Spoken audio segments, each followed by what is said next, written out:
The battle for the mind of North America will be fought in the video arena.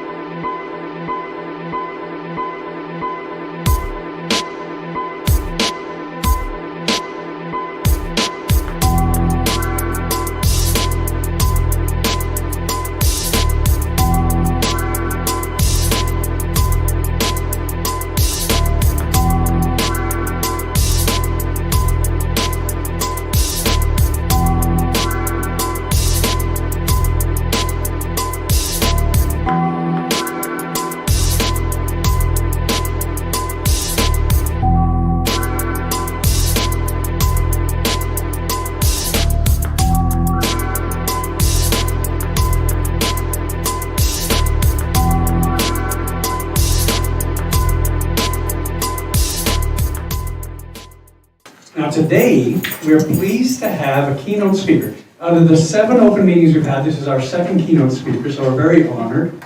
Our speaker knows very well the need to change Alberta's relationship with the rest of Canada. Now he'll be speaking till about 7:15 p.m. and we'll take a break, and then after the break we'll do Q&A.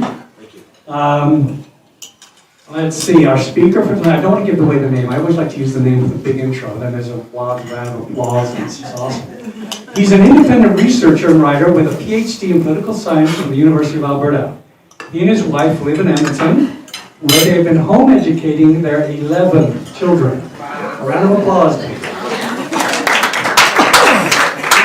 Now, our keynote speaker will be talking about some of the content from his new book, Time to Leave. We have several copies of the book here if you would like to purchase one. Our speaker's wife is just in the corner of that table. She's told me you cannot go to the bathroom or leave the room until you buy a book. So keep that in mind. Okay, let's go into a bit of a detail about the book. Albertans know that their province is not treated as well as Quebec and Ontario. Many have worked hard for decades in Alberta to solve this problem through political changes that would benefit their province. For example, considerable effort was expended to achieve a Triple E Senate. However, none of the changes wanted by Albertans have come to fruition, basically due to Canada's existing political system. Central Canada does not want to lose its dominant position. So what viable options remain for Albertans who want to deal or be dealt with as equals when interacting with Central Canada? Our keynote speaker will outline one option he believes to be the most likely to provide Albertans with greater control over their futures. So ladies and gentlemen, please help me welcome Michael Wagner.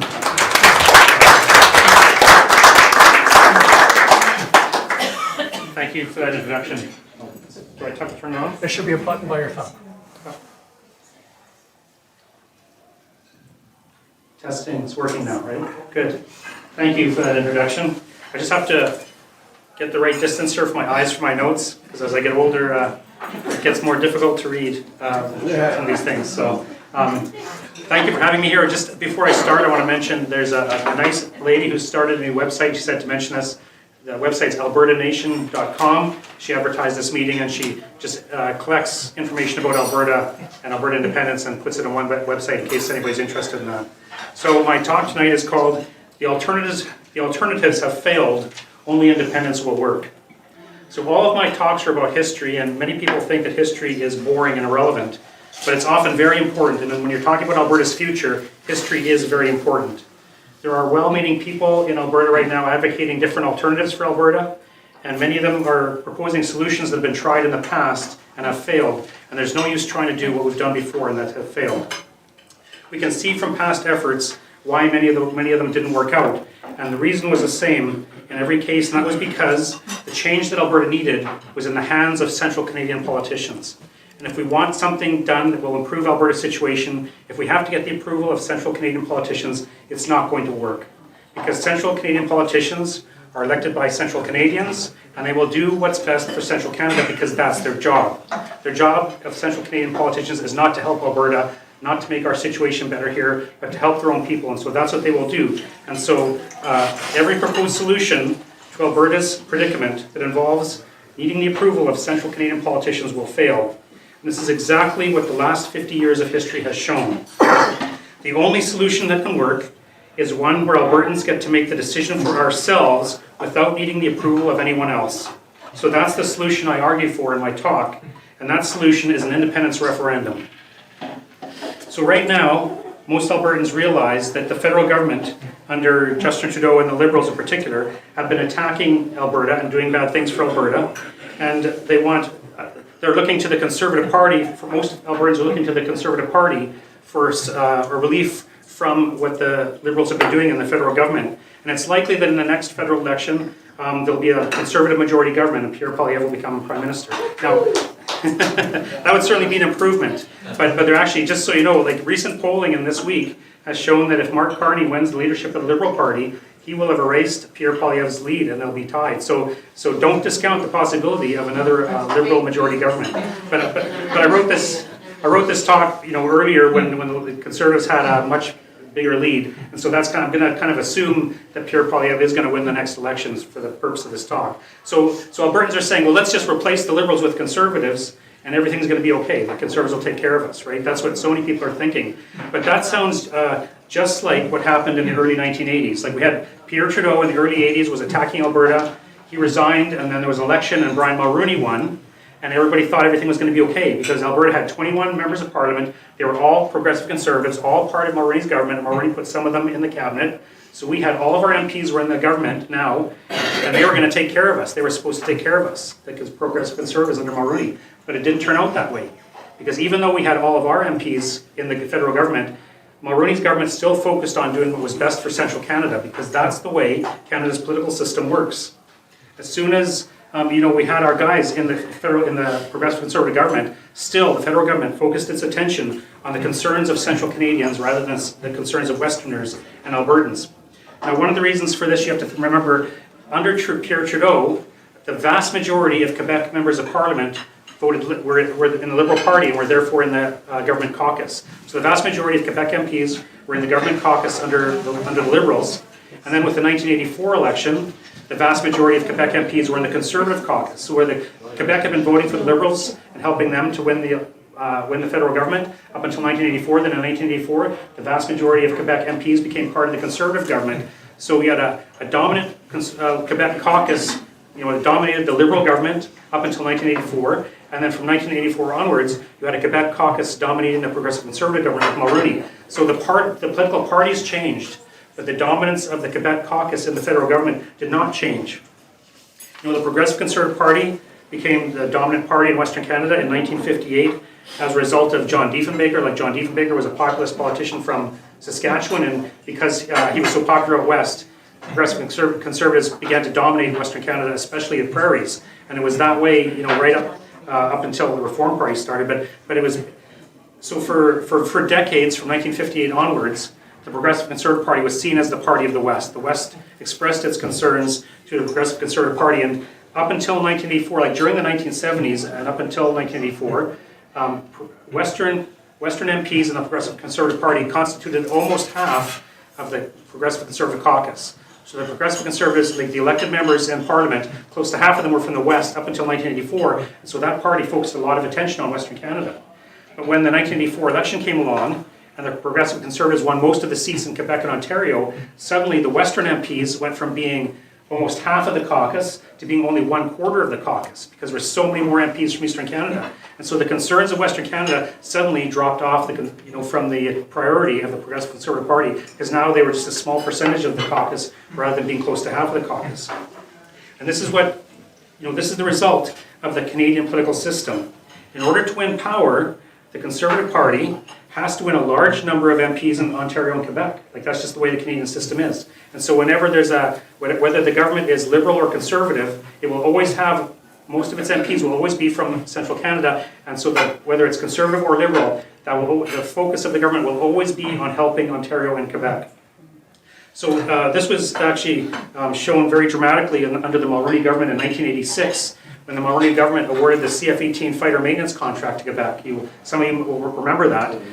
Canada had got the CF-18 fighter jets, and there was a very, very large government contract to maintain them, and there's only 2 cities in Canada with the facilities to maintain those fighters, Winnipeg and Montreal. So the government held a competition with a certain criteria to see which of the cities would best maintain those fighter jets. And based on the government criteria, Winnipeg won the contract, and so Mulroney awarded the contract to Montreal.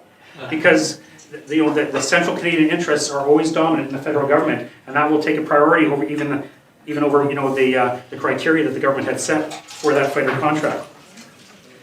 So, Pierre Poilievre under the Conservative Party, like every other leader, Pierre Poilievre would have to satisfy the voters of central Canada if he wants to become the Prime Minister.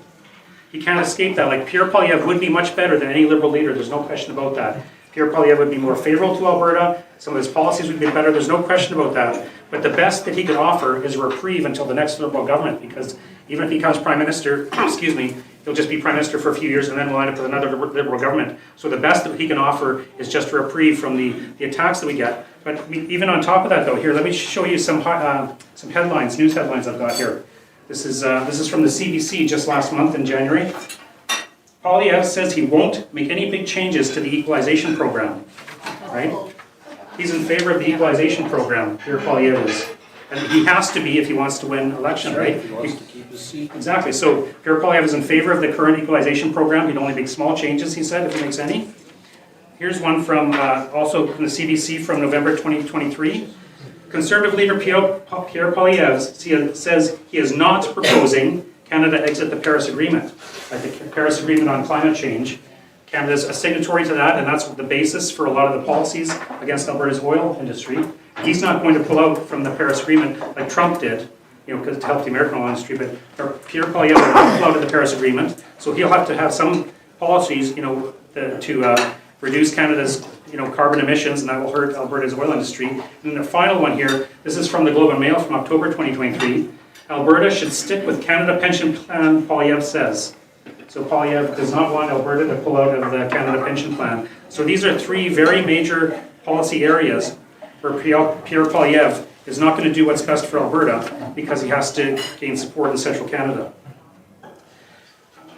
Only by becoming independent would Alberta be able to elect leaders who would put Alberta's interests first. Correct. Poilievre will not put our interests first, but if we are independent, we would elect leaders who would put our interests first. Now, I mentioned the CF-18 fighter affair just a minute ago. Now, that incident ended up leading to the creation of the Reform Party of Canada, because when that situation occurred, Albertans realized that it didn't matter which party was in power, the federal government would always favor the interests of central Canada. And so because of that, Preston Manning began to put together the Reform Party, advocating for the West to get equal treatment within Canada. Like, there had been an independence movement in Alberta at that time, but it wasn't growing very strong. But Preston Manning's idea was, rather than pull the West out, let's advocate for Western equality within Canada. And so the Reform Party slogan was, the West wants in. And fundamentally that meant that the West needed constitutional changes that would enable the West to play a more equal role in Canadian affairs. So that was the whole idea of the Reform Party, was we would elect members who would go to Ottawa and try and influence the federal government from a Western perspective to make the federal government, the Canadian system, more favorable to Western Canada. Now, the constitutional change, the biggest one they wanted was Senate reform. Right. So they thought that if they could reform the Senate, that it could properly represent provincial interests, and that way the West would get its voice within the federal government. And the Senate model that they adopted was called the Triple E Senate. That's a Senate that would have equal representation from each province. The senators would be elected and would have effective powers. That was the idea of the Triple E Senate. And a Senate like that would actually help Western Canada because we would have effective representatives equal with the other provinces. So that something like along that line would be very beneficial for the West. But of course, Eastern Canada has not been shown any interest in Senate reform that would help Western Canada. Nevertheless, during the 80s and 90s, there was a lot of effort on the part of many Westerners to try and get the Senate reform. Like, the idea is a good idea, and when you're looking at it from the perspective of several decades ago, this looked like the kind of thing that would help the West. If we could get a Triple E Senate, the West would be helped. And Canada we'd have national unity, and we wouldn't have to, have divisions, and the Western interests would be represented in the federal government. So the Triple E Senate idea was actually quite a good idea. Now, it started actually in the late 1970s, because when Alberta was fighting Pierre Trudeau in the 1970s, Alberta Premier Peter Lougheed put together what was called the Citizens Advisory Committee on the Constitution. Now, Peter Lougheed wanted recommendations about how Canada could be changed to make it more fair for Alberta. Now, one of the people on that committee was a University of Calgary law professor named Gene Deas, and he was the one who proposed to that committee that if the Senate was reformed to be an elected body with equal numbers from each province, that would be the kind of solution that would be helpful for the West. So that was a proposal. That was late 1970s. Then in 1981, the Canada West Foundation, which is a prominent think tank in Calgary, published a major proposal for a Triple E Senate called Regional Representation, the Canadian Partnership. It was written by three people, one of whom was Senator Ernest Manning, who had been Alberta's premier for 25 years. He was one of the longest serving premiers in Alberta history. One of the best premiers we had. So he was one of the three who wrote this proposal for a Triple E Senate in 1981. Then in 1983, an organization was formed called the Alberta Committee for an Elected Senate. It was headed by Bert Brown, who was a political activist and a farmer. And he actually became very well known in the Senate reform movement. And it was at this time actually that Ted Byfield invented the term Triple E. And when people in other provinces, including BC and Saskatchewan, showed interest in the Senate reform idea, that committee's name was changed from the Alberta Committee for an Elected Senate to the Canadian Committee for a Triple E Senate. And it actually got quite influential during the 1980s for a while. So here you have this committee promoting the Triple E Senate and some proposals. Then in 1984, the Alberta Progressive Conservative Party endorsed the Triple E Senate at its convention in 1984. Like, that was the governing party of Alberta at the time. So the governing party endorsed the Triple E Senate idea. Then in March 1985, the Alberta government's Special Select Committee on Senate Reform issued a report endorsing the Triple E Senate. So this is an Alberta government report. It's available online, and I printed off a couple the cover page and another page. So this was a report for the Alberta Legislature in March 1985. I just want to read one summary quote here from the overview. It says this: the Alberta Select Special Committee on Upper House Reform recommends a Senate for Canada that is directly elected by the people, with each province represented by an equal number of senators. Senators should have powers which allow them to be effective in providing the regional voice envisioned by the Fathers of Confederation. So you've got the Conservative Party of Alberta endorsing the Triple E Senate. You have the Special Select Committee of the Legislature endorsing the Triple E Senate. Then later in 1985, Don Getty became premier. He, as premier, officially endorsed the Triple E Senate idea. Then in 1988, he created the Senate Reform Task Force to promote this Triple E Senate idea across Canada. So Alberta was doing all these things to promote Senate reform. Then actually in October 1989, Don Getty held Canada's very first Senate election. So that was October 1989. There was candidates from the Liberal Party, Progressive Conservative Party, but the winner was Stan Waters from the Reform Party. So Stan Waters won the Senate election and was appointed to the Senate by Brian Mulroney, even though Mulroney didn't want to do that. But that was the first elected senator in Canadian history. So we have and then actually in 1993, we had the federal election, and the Reform Party of Canada won 52 seats in Western Canada. So you have the kind of momentum for the Senate reform. You've got the Alberta Conservative Party endorsing it, Premier Don Getty endorsing it. You had a Senate election with a senator being appointed. Now the Reform Party of Canada gets a bunch of members elected to Parliament. And so it looks like has some momentum, and suddenly it just dies. The Senate reform idea dies. Why? Because Central Canada was not at all interested in having Senate reform. So the whole idea was almost completely dead. But there was one more chance for Senate reform. And that was because the Reform Party, if you remember, became the Canadian Alliance in the late 1990s, maybe it was 2000, it became the Canadian Alliance.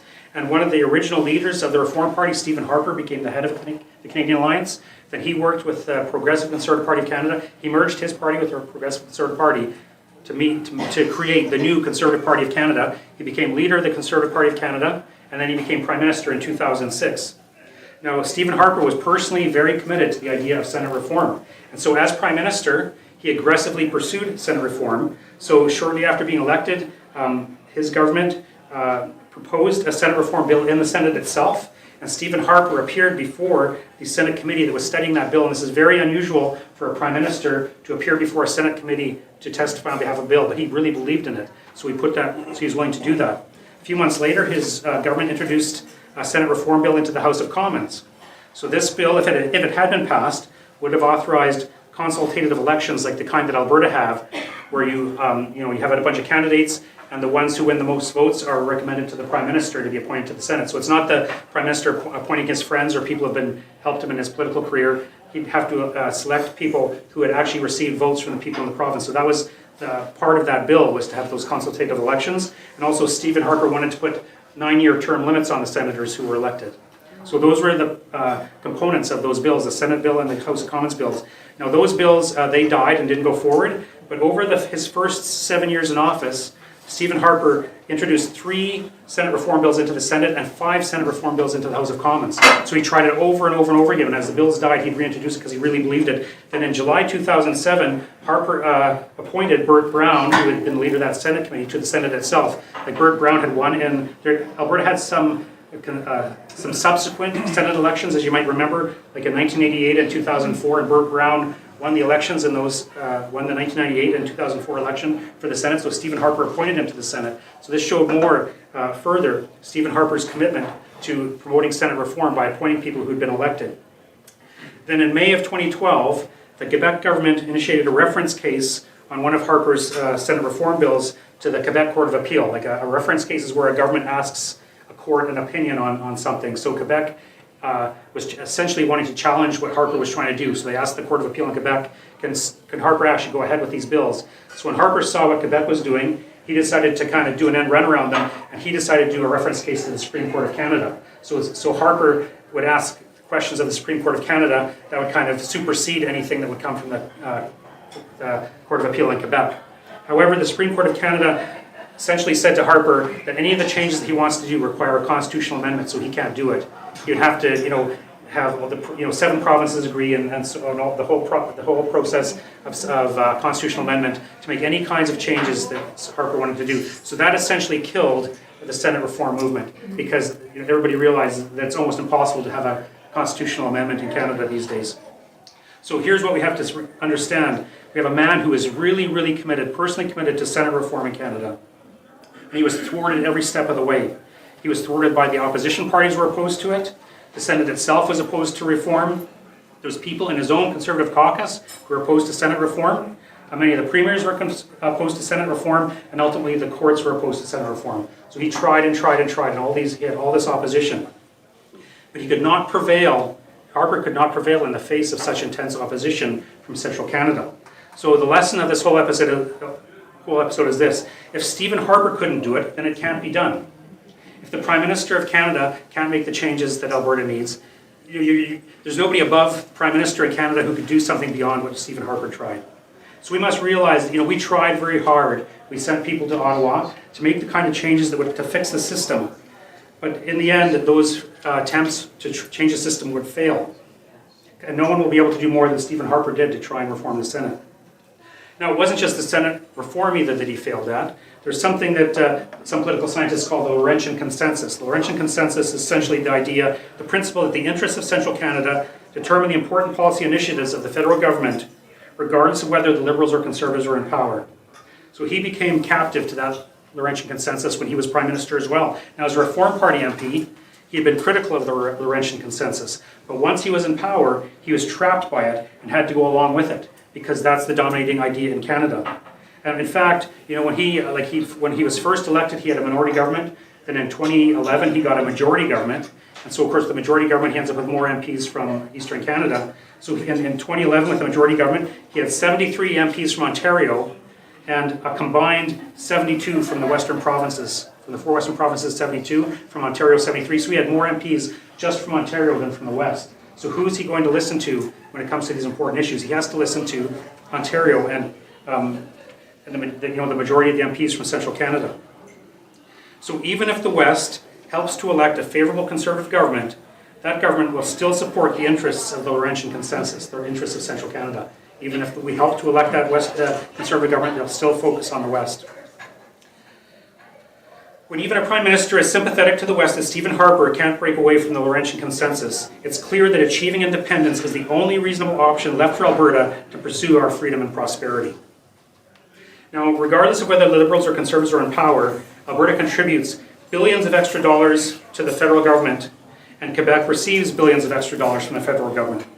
Now, there's a whole bunch of different transfer programs that the federal government has that work to bring this about. Like there's a Canada Health Transfer, there's a Canada Social Transfer, but more famous than all these is the Equalization Program, which provides poorer provinces in Canada with money so that they can offer equal services as to the wealthier provinces. But like I say, there's a whole bunch of programs that all together end up transferring money from Alberta to Quebec, but the most famous is the Equalization Program. So the Equalization Program was originally begun in 1957, and in 1982 it was added to the Constitution, and Trudeau made all those changes to the Canadian Constitution. Equalization was added to the Constitution as well. Now, you have to understand that every major political party, every major federal party that has members of parliament supports the Equalization Program. There is no federal party, with members elected that do not support the Equalization Program, and that's why it could be so easily added to the Constitution without opposition. Even Stephen Harper added to the Equalization Program, increased the payments to Quebec for the Equalization Program. Stephen Harper himself did that. In March 2005, Prime Minister Paul Martin at the time, Liberal Prime Minister, created a panel to review the Equalization Program.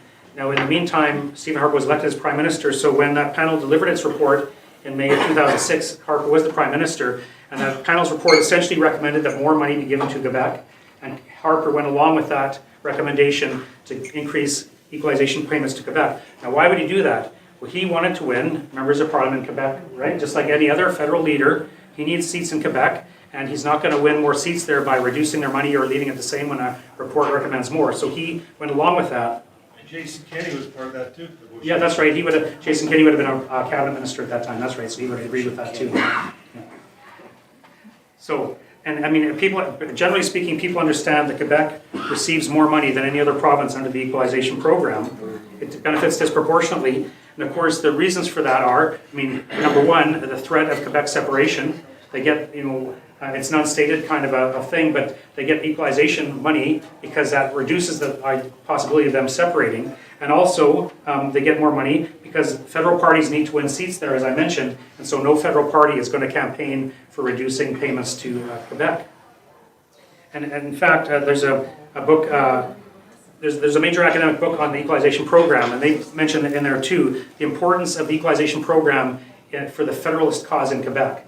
Like Federalists, those who oppose the separation of Quebec in Quebec itself, often use the Equalization Program as one of their arguments against Quebec separating, that if we separate, we lose these equalization payments. And so it's very much a component of the debate over separation in Quebec as to, the Equalization Program, money is given to them essentially as a bribe to keep them in Canada. And that's kind of how it works.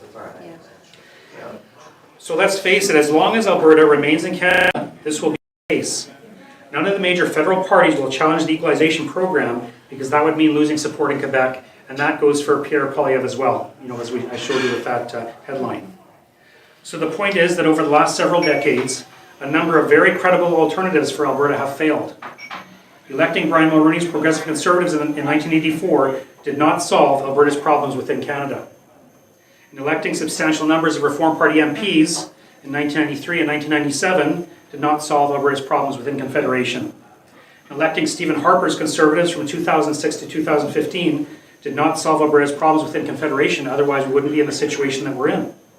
And trying to get a Triple E Senate was unsuccessful, despite the open support of the Alberta government, the Reform Party of Canada, and Prime Minister Stephen Harper. What more could be done? Like realistically, when you look back, what more could Alberta have done to try and change Canada? We've tried so hard over the decades, electing people, sending them to Ottawa, whether it's a Reform Party or the Senate Reform or whatever. We've tried so many things. What more could we have done realistically? Clearly, all of these efforts show that we can't solve our problems within Canada. Yet even today, there are many people, as I mentioned, saying that, well, all we got to do is elect Pierre Poilievre, and that'll solve our problems, or maybe we can change the Constitution, and that'll solve our problems. In fact, I just got an email, I'm on email list for several pro-Alberta groups, and they're good people. But I got one just this morning saying, oh, we just need to reform the Senate. Let's reform the Senate, Well, I think these guys have to read some history and realize we tried that one. That train has left the station. So history shows that electing Pierre Poilievre will not be enough, and there aren't going to be any constitutional changes that are going to benefit Alberta. Only independence can solve the problem by putting Albertans in control of our own destiny. A referendum on independence is the necessary step to ensure a prosperous and free future. Now, in 1973, Pierre Trudeau put an export tax on Alberta oil. It was unprecedented in Canadian history, and Premier Peter Lougheed at the time, called it the biggest rip-off of any province that's ever occurred in Confederation's history. So that was 1973. The following year, in 1974, the Liberal government brought forth a new budget, and Alberta was watching to see if that tax would be maintained, and it was. And so in 1974, after that budget came out, Don Getty, who was then Alberta's Intergovernmental Affairs Minister, he openly urged Albertans to, quote, fight an outright battle for the future. Maybe we will lose. Maybe they can confiscate our dreams and our future. But if they do, let's make sure it's only after we have fought them every inch of the way. And now it's 50 years later, and it's more important than ever that we fight them every inch of the way. And we can win if Alberta becomes independent. Fight, fight, fight!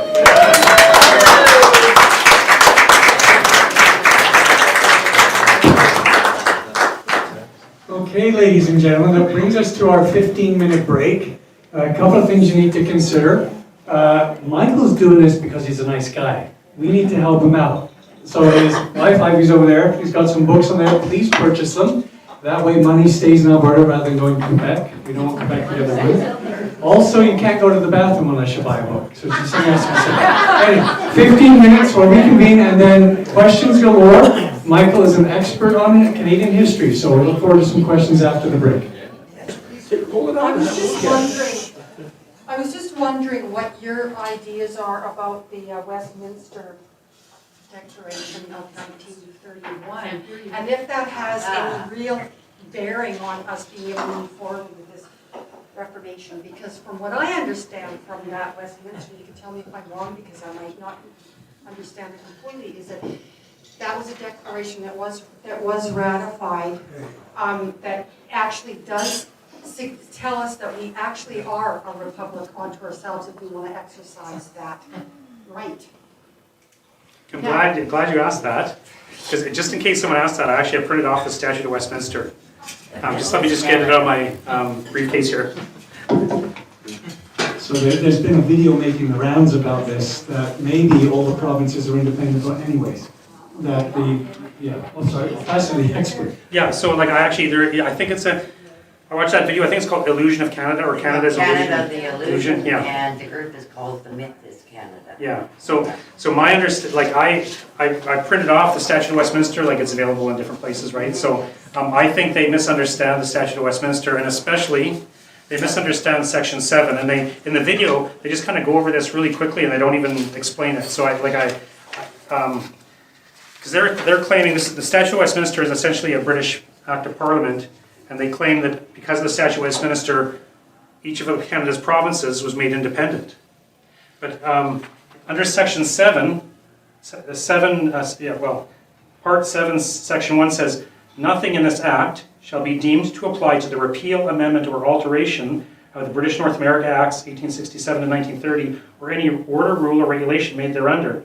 So the British North America Act is Canada's original constitution, and it says nothing in this Act, repeals that or amends that. So as far as I can tell, the Statute of Westminster emphasizes that the British North America Act is still in effect. And the reason they had to do that in here was because the actual purpose of the Statute of Westminster was, Canada became independent in 1867, but not 100%. Like Canada was independent, but still tied to Britain, and the British Parliament still had authority to make laws for Canada. And so part of the Statute of Westminster is to declare that from this point forward, the Parliament of Britain can no longer make any laws for Canada or the provinces. But because British North America Act, Canada's Constitution, was an act of the British Parliament itself, they had to clarify that that's still in effect. Like, Canada is no longer under the British rule of law, but this particular one still remains in effect because the British North America Act was the British act that created Canada. That was Canada's first constitution. And people say, well, that's not very good that our constitution is a British piece of legislation, and it's true, that's right. But the reason Canada couldn't change that for a long time is because the provinces couldn't agree. Like that's why it took until 1982 to get Canada's constitution changed. Like they tried several times over the decades to change the constitution, but Quebec always wanted a veto. Like Quebec would not agree to any constitution that didn't give it a veto. So the provinces would have conferences with the federal government, and they could never reach an agreement.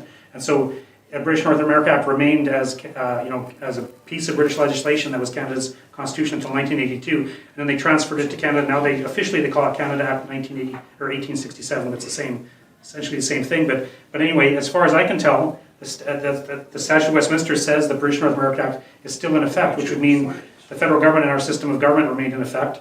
Also, Section 3 under 7 there says, the powers conferred by this Act upon the Parliament of Canada or upon the legislatures of the provinces shall be restricted to the enactment of laws in relation to matters within the competence of the Parliament of Canada or any of the legislatures of the provinces respectively. So if you actually read the British North America Act, I mean, it's kind of boring, but the main purpose of the British North America Act is to delineate which areas of government are under the provinces and which are under the federal government. For example, foreign affairs is responsibility of the federal government, and military is the responsibility of the federal government, and I think like banking and things like that are under the federal government. But provincially, like education, I know is the provincial jurisdiction, and I think healthcare is, and there's others as well. But so if you read the BNA Act, it's mostly saying we've got these provinces, and the federal government has these responsibilities, and the provinces have these responsibilities. And so this particular section is just saying that the powers of those governments remain in effect. Like the federal government's responsibilities and areas of jurisdiction remain in effect, and the provincial areas remain in effect in spite of the Statute of Westminster. So, and like I say, that video, when they talk about this, they just kind of brush over it. They don't really give an explanation of it. So as long as that Section 7 is in there, the idea that the provinces are independent, it doesn't make any sense to me. So I think they erred on that. Like I don't think they're deliberately trying to do anything wrong. I just don't think they understand what they were reading. So from my perspective, the provinces did not become independent in 1931. Actually, you also have to think too, if the provinces became independent in 1931, wouldn't somebody have noticed? People have noticed it for quite a while. Well, like they just haven't acted on it, or somebody's always argued. But it wasn't like a big news thing like in 1931. You know what I mean? Like there were people in the 1930s already talking about this. Like the guy they refer to in the video is R. Rogers Smith. Yeah. Yeah. So like I've got his book that he made a presentation actually to the Alberta government. Or William Aberhart, his government was elected in August 1935. A few months later, that R. Rogers Smith actually made a presentation to Aberhart and his cabinet, because I have a booklet that he published, and it says on the beginning, this was a presentation made to Aberhart. So he made the presentation to Aberhart in the fall of 1935, but Aberhart didn't act on it.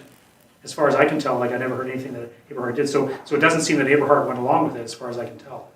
But yeah, so there have been people who, at least since the 30s, who've advocated for this, but it wasn't. Like I say, if the province had been made independent in 1931, I think that would have been a major, major news story. You know what I mean? Even if nobody acted on it, that would have been a major, major news story. Also, too, you have to keep in mind, at this time, like this refers to Newfoundland, because Newfoundland in 1931 was still a British colony. Right. And so Britain transferred Newfoundland to Canada in 1949, like after a referendum. There was a referendum, and a bare majority of Newfoundlanders voted to join Canada. The British wanted to get rid of it, I think, so they gave it to Canada. So if the government of Canada, if the provinces were independent, how could Britain transfer Newfoundland to Canada? You know what I mean? So when you look at all the evidence, it doesn't make sense to me that the provinces were independent, because Britain wouldn't have been able to transfer Newfoundland to Canada if the provinces were independent. You know what I mean? Like I say, I think it would have been a really big news item as well. So that's I think they've made an error on that. That's kind of my perspective on it. It's not every day you find someone who carries around the Statue of Westminster. That question was a good one, very good. Yes, a lot of us have been seeing that. Yes, very good. So let's see if we can stump them. Anyone else? Or are we now afraid? Mine's not as intelligent. If they are bribing Quebec to not separate, why aren't they worried about Alberta separating if we are the ones contributing billions of dollars every year? Because, so far, Alberta hasn't had a strong enough movement. Like if we had a real strong movement towards independence, I think they would start worrying. But from what I don't know, just from anecdotally, I've heard people who've been to the East, and they don't even think about us, is the impression that I have. They pay no attention to us. Yeah, like they don't even, they probably never. Person does not. Right. That's what I've heard. Like she's saying that people in, whether it's Toronto or whatever, they don't even think of Alberta. It's just not a thing on their radar, whereas Quebec's right there and They're talking about it for years. Yeah. So now with the Alberta pension plan that's now being circulated, do you think they're understanding a little more that, I'd like to say we're a little more serious, but maybe it's just this room that's a little more serious, but do you think they're starting to worry? like I think they did when Danielle Smith first talked about it, because it became a national news thing, item, and I think actually some of the premiers got together and talked about it or something. So briefly, like it was kind of like a flash in the pan, but because Alberta could do it, and they saw briefly, because I think Chrystia Freeland even talked about it publicly, right? And so, so I do think it kind of gave them a shot just briefly, and but I don't think they think of it anymore, because it's kind of out of the limelight now. Disappeared. Yep. But yeah, but if there's a genuine threat to them, then I think they would think about that. Danielle dropped that like a hot potato because Polyev asked her to. I've heard that, because see if Because he can't get in. Right. He doesn't. if Polyev is identified at all with an Alberta pension plan, you know, he'll lose votes in Ontario and Quebec, right? So he has to totally distance himself like that news line. Doesn't want anything to do with it. Hi, Michael. We really enjoyed your video with Alex when we saw it. It was really Thank you. Anyway, question. Do you think it's a good idea for messaging for Alberta to say to the rest of Canada, if we don't, you know, we need to get a energy utility right away from coast to coast within Canada, or else we'll seek an economic union with the United States where we will get it. So, sort of Eastern blackmail type stuff. Like I'm all in favor of blackmail, but I'm not personally in favor of joining the United States. And, one of the reasons I want Alberta to become independent is because that would give us control of our future, because we'll be voting for our own leaders. Like one of our problems is Ontario and Quebec vote our leaders and they make the decisions for us and they don't make decisions in our best interest. Whereas if we're independent, we get to elect leaders who will only make decisions in our best interest, or they won't be our leaders. But irregardless, you can, the US cannot annex us straight out. Right, It has right. to be a sovereign nation. So at one point in time, we will have to be independent in order for, we can put another referendum, if it shall occur, to ask Albertans if they want to join the US. That's an option, but we have to be independent first. Yeah, see, that's... First and foremost, absolutely. Ross? Yeah. You have a question, young man? Down here wants to show us Alberta flag in the corner there. Actually, maybe because Michael and Darren, they have a bit of history together, and something about Canadian history is in that corner that you may not be aware of. Michael, can you speak to that for a bit? Yeah, I wasn't finished with Bill's question. Sorry, to Bill for, yeah, answer that first, sorry. Actually, this lady is right, that even for those who favor Alberta joining the United States, Alberta first has to become independent. Like the United States cannot annex Alberta if it's part of Canada. In order for Alberta to become part of the United States, first Alberta would have to become independent and then ask the Americans to join. Like I had a friend who researched that a couple years ago. He was really smart, and he talked to lawyers in the United States, because there are people who are saying, well, let's just go from Canada to the United States. Well, it's not that simple. First, Alberta has to become independent, and then Albertans have to decide to join the United States and then ask the United States. So it's a two-step process and not a one-step process. But like to speak to Bill's point though, like, you know, like for me personally, I think I'm past the blackmail thing. I just want to leave. But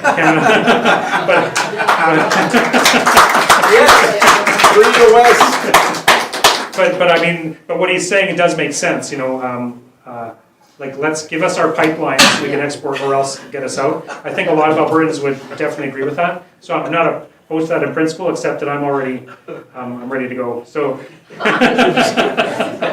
Reminds me of the word. So did I address your question? good, Michael. That's okay. okay. Okay, thanks. Just want to hit the flag and then. Okay, the flag, that's, Okay, so, yeah, I'll be the prop man. sure. If I can keep my feet here. Ah, perfect. So, Oh, wow, yeah. this is the man who's responsible for introducing this flag to me. So we had a mutual friend, his name is Tim Gradisky, and he says, oh, you're a Western separatist, you gotta meet my friend Mike. So we met, and right away he starts bringing out all this paraphernalia. He shows me this flag, and I fell in love with it. I looked at it and said, this is it, this is our symbol. So, his was a little smaller, but one of these days I'm gonna have to get one of these things made up. Took me 30 years to do it, but anyhow, so history of this flag. there was a party in the late 1980s called the Western Independence Party. And they ran candidates, I believe, in just about all the Western ridings. I can't remember how many, but they did Yeah, the there's a 1988 election. A number. It was the 1988 federal election. It was a federal party, but it was like the Western Bloc Party. But it was an independence party, and they said, if if we win all the Western seats, this is our symbol. This is what we're going to show the Laurentians and show them that we're serious about secession. So the flag was actually, it was what was it?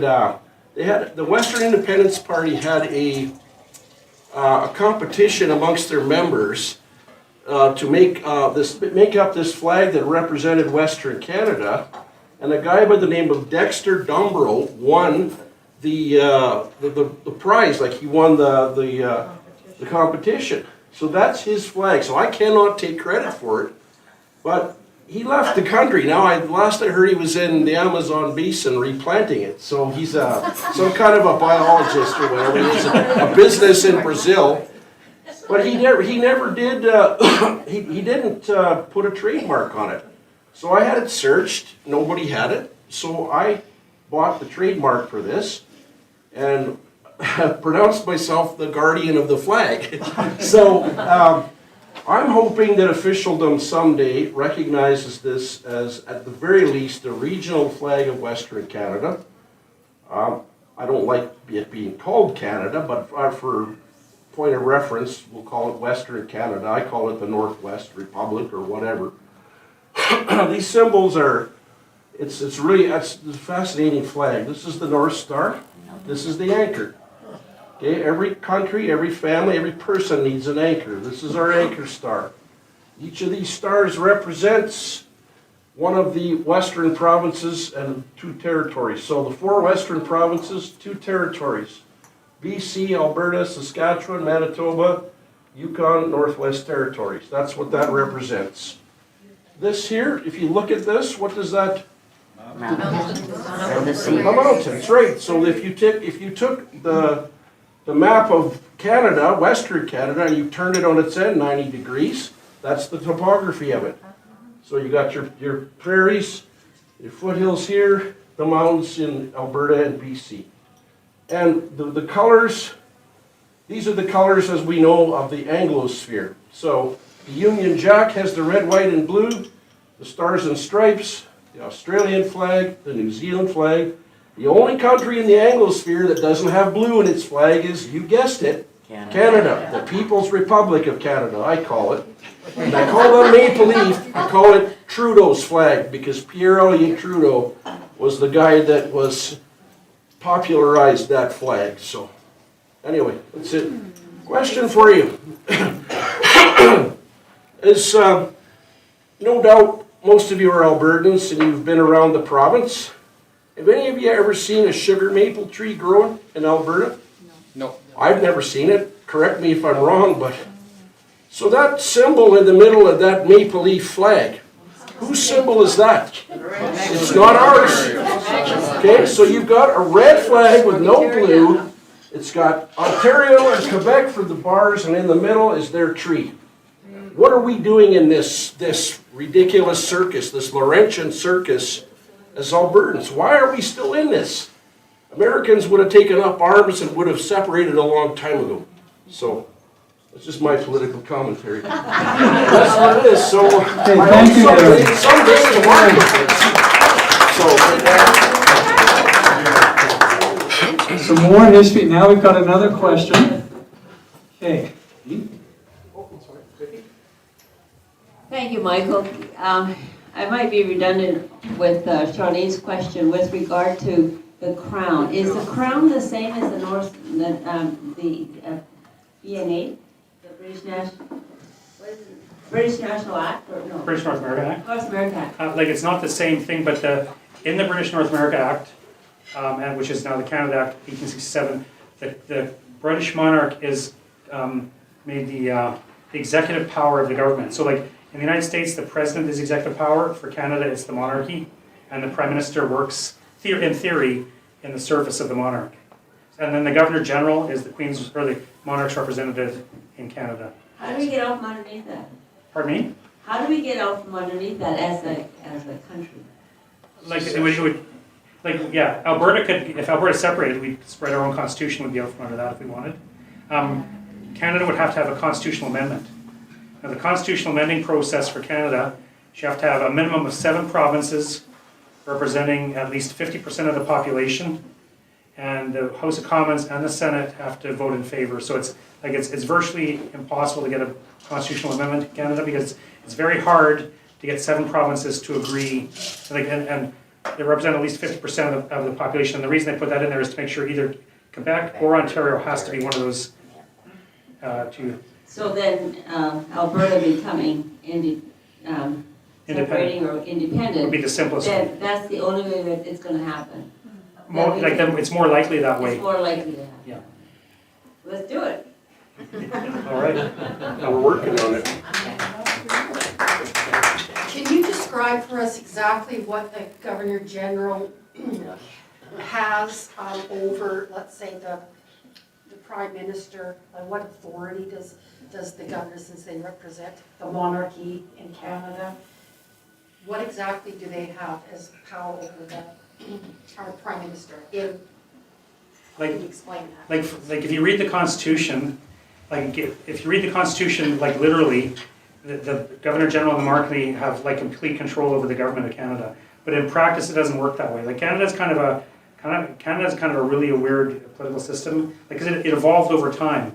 And so, if you read the Constitution, the king is the head of our military. He's the head of our government. If you read the Constitution literally, the king is like a dictator for Canada, but it doesn't actually operate that way. The way we operate and the way the Constitution reads often aren't in accord, just because there's what's called constitutional invention, and the way we do things over time becomes a convention, and it becomes the accepted practice, and sometimes the accepted practice differs from what's literally in the Constitution. So it can be a kind of sometimes it doesn't really make sense, if you know what I mean.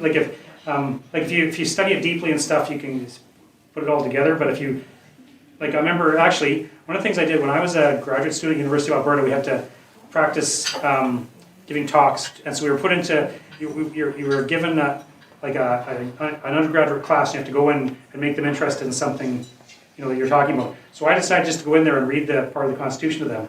And I read the part about how the monarch has control of our government as the head of our military and everything, and they were shocked, using political scientist students, wow, we're in Canada and this is what the Constitution is, because people don't read the Constitution, right? I mean, in the United States, I think it's more common for people to read the Constitution and understand it, and people here don't do that. And so when you actually look at it, it's well, I don't remember, that doesn't sound right to me. You know what I mean?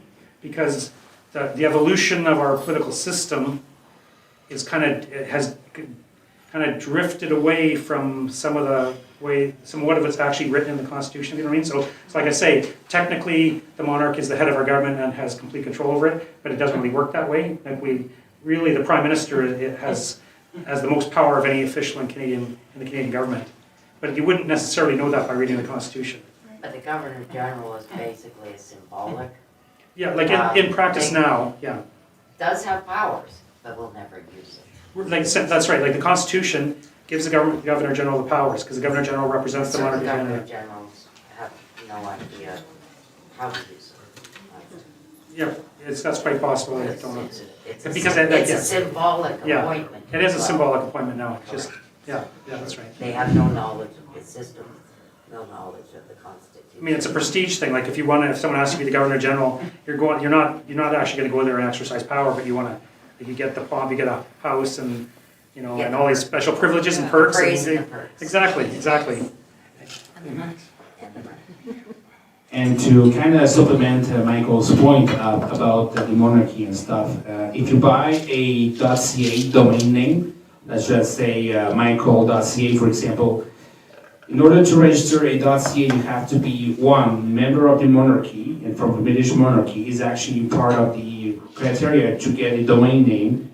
You have to be a residential, you have to be a resident, permanent resident, citizen, and a corporation as well. So there's 5 ways to get a domain name, and buying a domain name as if you're essentially in the royal monarchy in England, you can technically buy a .ca domain name in Canada.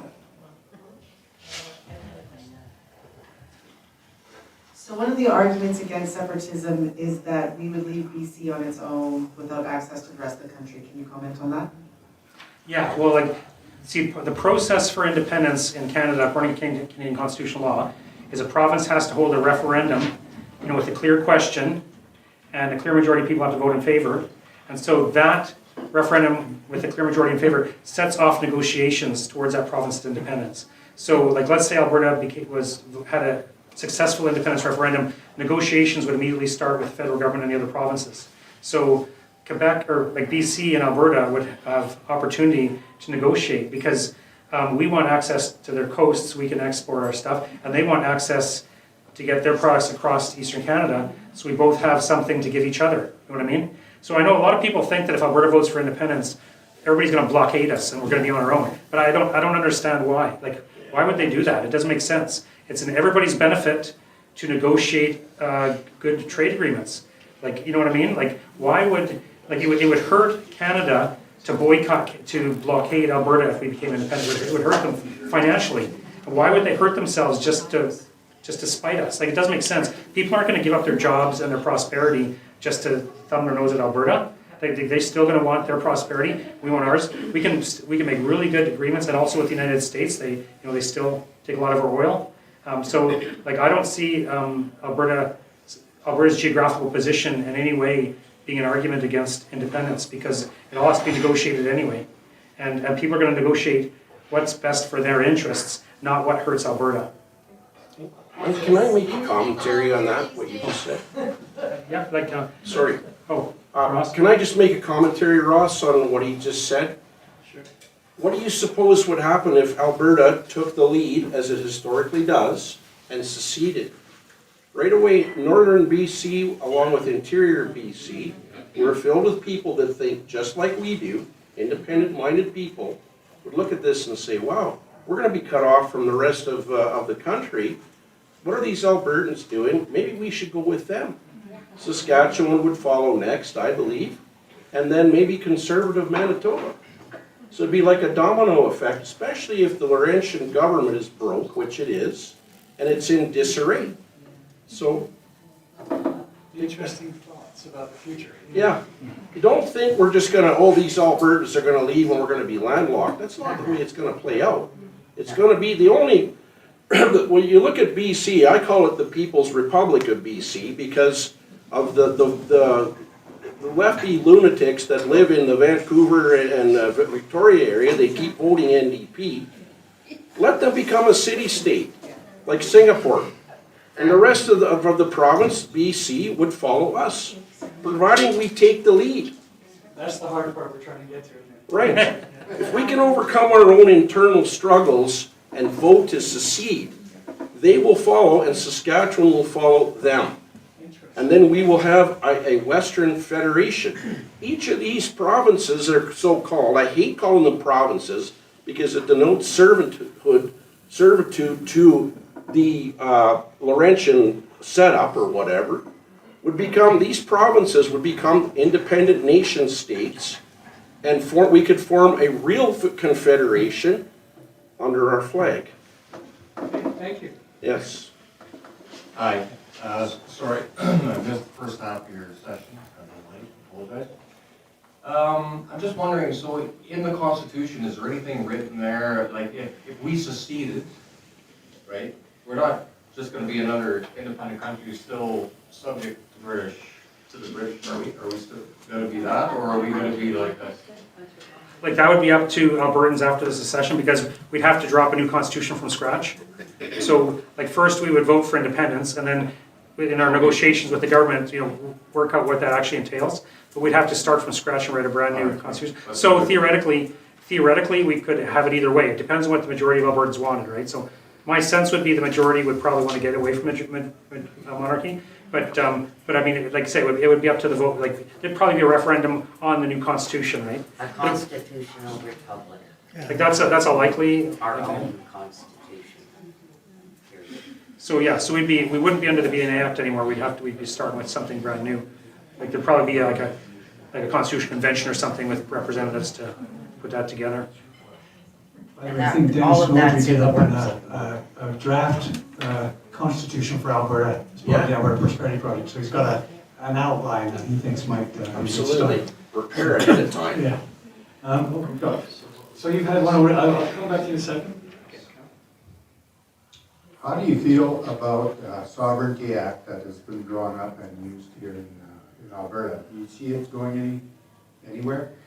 Like, I just don't see it really as amounting to much, because see, the debate about the Sovereignty Act is some say it's unconstitutional, and some say it is constitutional. Well, if it is constitutional, it doesn't give us anything that we don't already have, and if it's unconstitutional, then when it's challenged in court, it'll go to the Supreme Court of Canada, and the Supreme Court has 9 judges, 7 from Eastern Canada, and 2 from Western Canada. And so what are the odds of Alberta winning? So I think it's a nice gesture, like, you know, Danielle Smith's saying, let's kind of exercise our responsibilities within Canada and stuff. So it's a nice gesture, but it's not a solution. You know what I mean? And so to the degree that people think it's a solution, they're gonna be disappointed. Just asking for what was technically supposed to be ours in the damn. Like, that's the thing. If it's constitutional, it doesn't get us anything we don't already have. We already had everything there. Just muddy the waters. Yeah. So Michael, do you have any ideas, let's say for Dennis Snowdry's Alberta Constitution, how to make it Lex Rex, the law is king, we are different, and that the law will be king, natural law, or God, God's law? Yeah, well, like, I'm just one person, so like if Alberta becomes independent and we're drawing a new constitution, I'm just one person, I'm just one vote, everybody else gets a vote. My vote is that, you know, we recognize God as supreme in our constitution. For me, that would be essential to recognize God as the ultimate authority for our country, and that our laws will be in accordance with what God says as well. So that would be my vote. I mean, obviously, like, I don't get to impose my view. I'm one person of 4 million Albertans, right? So there would be other proposals, and it would be based on a democratic result as to what Alberta's wanted. But that would be what I would favor. Just an aside, I'm working on a presentation for one of our future open meetings on men and women versus the state. We'll get to that. We'll talk about that in the future, so that's perfect. Any other questions? Well, you can hang on to it, you can hang on. Oh, I can project. So I wanted to make a comment first, and then I'll ask a question. So there's just an email out, I sent it to you, I sent it to a couple of people. Mark Carney has said that if he wins, he is going to invoke the Emergencies Act on energy if he becomes Prime Minister. And he's not hiding it, so it's a serious matter. And of course, he's a Liberal, so it'll be directed at Alberta. My question is, we talked about the flag. Canada subsidizes the maple leaf. The Quebecers subsidize the fleur-de-lis. Why is Danielle Smith not subsidizing the Alberta flag? It's a natural, the flag is a natural thing. Like in Quebec, you can buy the fleur-de-lis at the dollar store, at Walmart, at anywhere. Okay, you can't buy an Alberta flag anywhere, except for Jasper and Banff. So it's silly that the richest province in Canada doesn't subsidize the Alberta flag. We got to subsidize it a little bit so it's profitable for retailers to put it on the floor. You can buy it in Edmonton, the flag. Yeah. Alberta flag. You can buy the Alberta flag in Edmonton. Canadian Tire.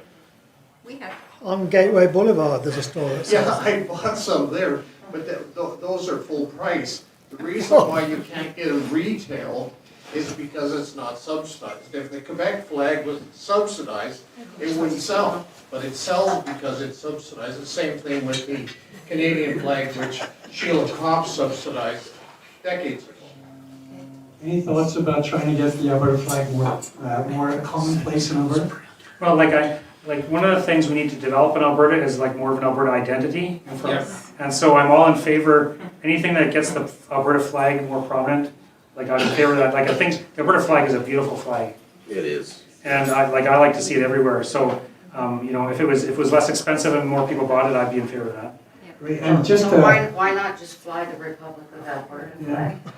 It's not, you know, it's not. and I just wanted to do a shameless plug. We have I Am Albertan hats and stuff over here for those who are There is a interested. flag for the Shameless plug. Republic of Alberta. Any other questions? I have. Okay, sorry, and then there'll be. To add to what he said, with Michael's point, that's in fact 100% true for those who are not aware, living in Quebec for 20 years. And there is a difference between Canada and Quebec. Quebec, they have their own little things like St. Jean Baptist on June 24th. In Canada, we have July the 1st. We need to have a similar date to Alberta, because what he says is that Alberta needs to forge its own national identity instead of going into federal jurisdiction, provincial jurisdiction, such and such. So I think that what needs to be done is for Albertans to make a provincial, state, republic, whatever you may call it, identity, and the flag will along with that. Until we don't have that, it will be virtually impossible to move anything forward. Did you know that September 1st is Alberta Day? I know. So And guess what? more people should know that September 1st. 1905 is when we joined the Federation. But the idea is until we have an Alberta first culture, we may never be able to get independence. True. Always got a list of questions. Yeah. Sorry, I'm representing Michelle too. We've had a couple of people mention the equalization, the last referendum we had on that, and that we can use that to open up section 46 of the Constitution.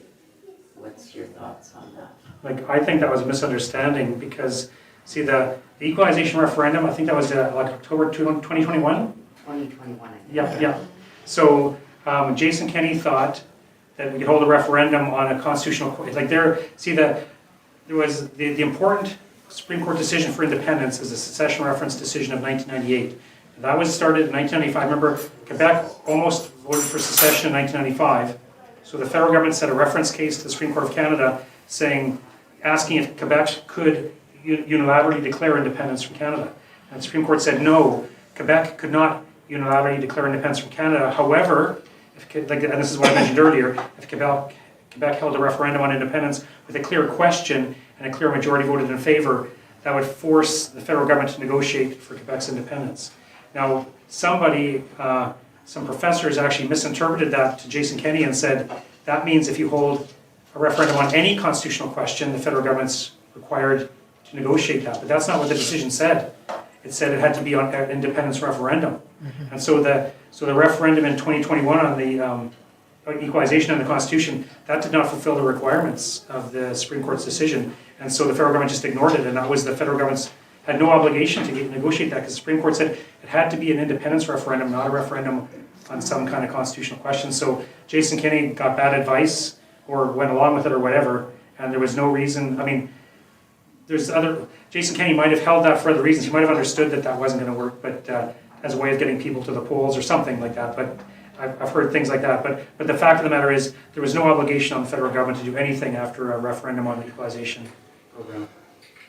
Okay, so next question is, how would you word the question for the Clarity Act to ensure that it's clear? What would your words be? Actually, I haven't really thought through this, because I mean, when it actually came to it, some lawyer would write it or whatever. It would have to be short and plain. Do you want Alberta to declare independence from Canada? Like, I think that would be clear. Do you know what the Quebec one was in 1995, the question? I don't, do you have it there? Yeah. Yeah, this is why, yeah. Do you give the provincial government the mandate to negotiate a better position within Canada? Yeah, That see, was the short version, it's longer than that. Yeah, it's longer than that. See, it's kind of an ambiguous question. Like, people understood it as a separatist question, but it's actually not necessarily that. And so I think they deliberately wrote it as ambiguous to get more people to vote in favor of it. You know what I mean? And so I think the Supreme Court was wise in saying, make it a clear question. Like, I think you want people to, if you're gonna get started in country, you want people to understand what they're doing. It's very, very important. So it's gotta be short and clear.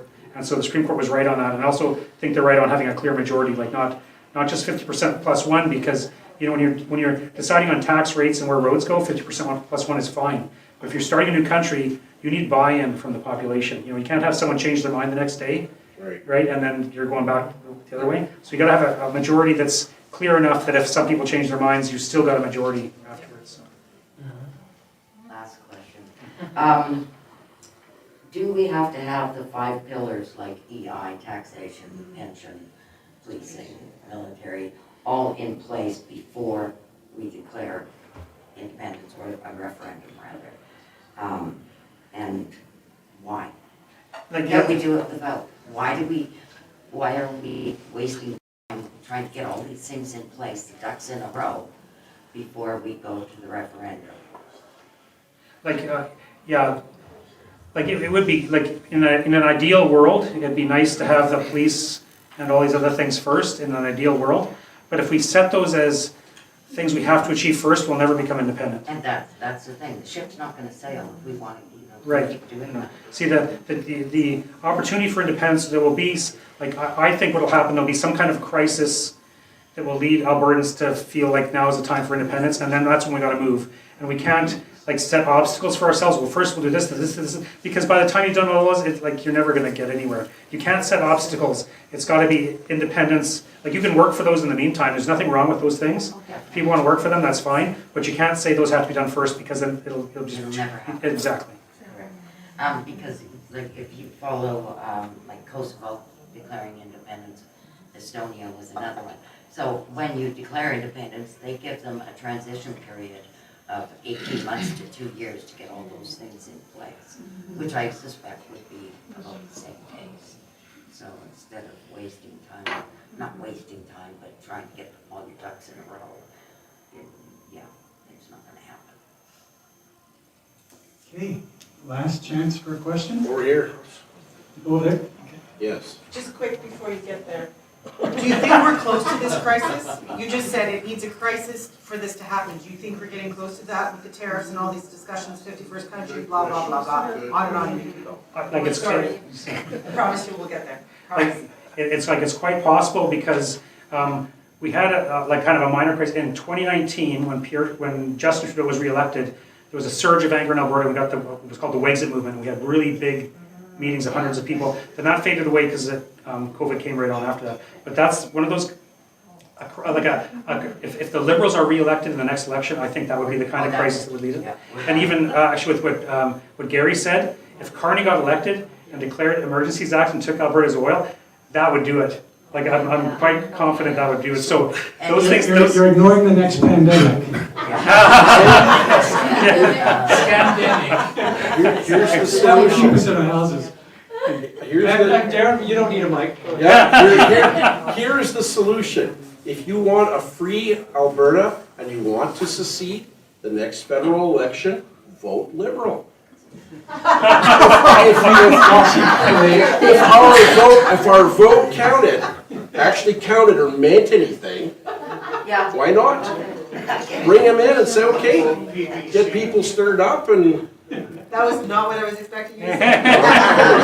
It's called reverse psychology. It's brilliant. I wish I had videotaped you saying that. Okay, we gotta start wrapping up. I do want to give you some time to socialize if you want to stay. We have the place till 8:30, but some things. Max is recording the presentation, and Max, where is this going to be available? It will be on the Freedom Calendar's YouTube channel, X channel, and Rumble channel tomorrow at 4 p.m. So make sure that you're on X, you're on Rumble at least. It will be at 4 p.m. tomorrow. All right, thank you. Great. Let's see what else we got here.